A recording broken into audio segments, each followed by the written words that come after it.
morning, class. Today we're going to be talking about the Moravian Church. The Moravian Church began in the early 1400s and is the oldest Protestant denomination, predating the Reformation by about 100 years. Originally composed of the followers of John Hus, a Catholic priest from Bohemia, part of what is now the Czech Republic.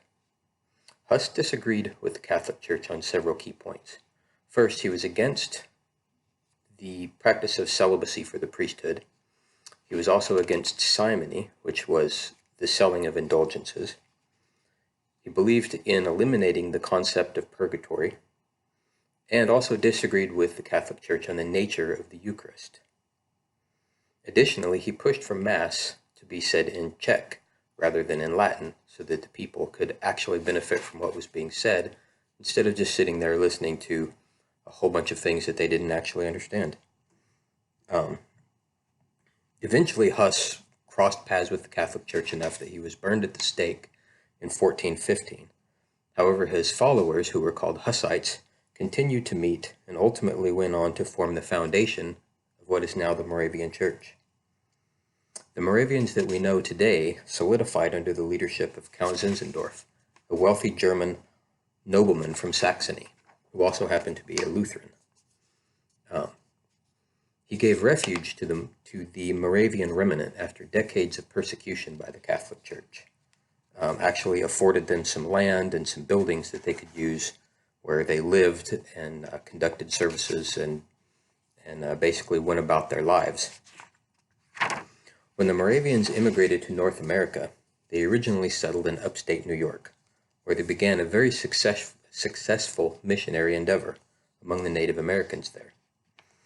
As missionaries, the Moravian approach was to join with and work side by side with the people that they were ministering with. Moravian missionaries would prepare extensively. They actually designed training programs that the men and women would spend months and months taking part in before they went out into the field, where they would live among the Native Americans or the slaves or whoever they happened to be ministering to. Several Moravian missionaries even sold themselves into slavery in order to better understand the lives of the slaves in the Caribbean where they were preaching. When the Moravian theology began to cause friction with the other groups and the other denominations in the New York area, a Moravian leader by the name of David Nischmann, along with Count Zinzendorf, purchased some land in eastern Pennsylvania and founded the town of Bethlehem. Bethlehem would later become the center for Moravian missions and all Moravian activities in North America. It was the home of Moravian University and Moravian Seminary, which still exist and operate today. They fostered missions all over the area, some of them going as far east as Ohio and Tennessee. Moravian theology, actually, let me back up. The town of Bethlehem was actually very unique. It was characterized by communal living, where the people who lived there did not work for money. However, they each contributed according to their craft and according to their skill, and then they received the necessities of life in turn for that contribution. So, a shoemaker would make shoes and make sure that everybody in town had shoes. A farmer would farm and make sure that everybody in town had food. And it actually worked quite well and went on that way for decades. Moravian theology was and still is a religion of the heart, and stresses that the true church is not contained in any one denomination, but rather made up of all believers all across the globe, regardless of what denomination or sect they might happen to belong to. The Moravian motto is in the essentials unity, in non-essentials liberty, and in all things love.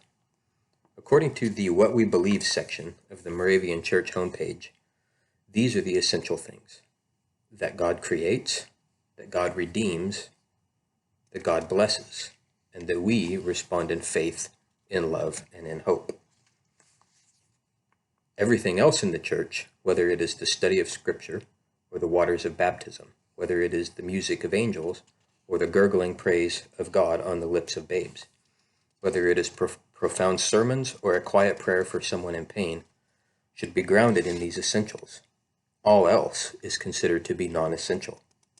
One author explained it this way: if you were stranded on a desert island with no Bible, no church, no way to make music, no way to conduct communion, could you still minister to people? The answer, of course, is yes. So accordingly, all else is non-essential, and it only supports the essentials.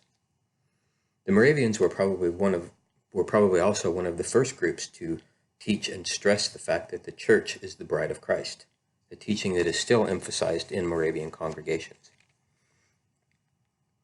Moravians are ecumenical, meaning they encourage working with other denominations. All of this being said, the Moravians are an important and dedicated denomination in American history, and are still an active body of believers today, with over 1 million followers worldwide. They have large congregations in Canada, the United States, Africa, and the Caribbean. I hope you all enjoyed this little lecture. Before this, I didn't really know a whole lot about the Moravians, but they are indeed fascinating. Anyway, I appreciate you listening. Have a great week.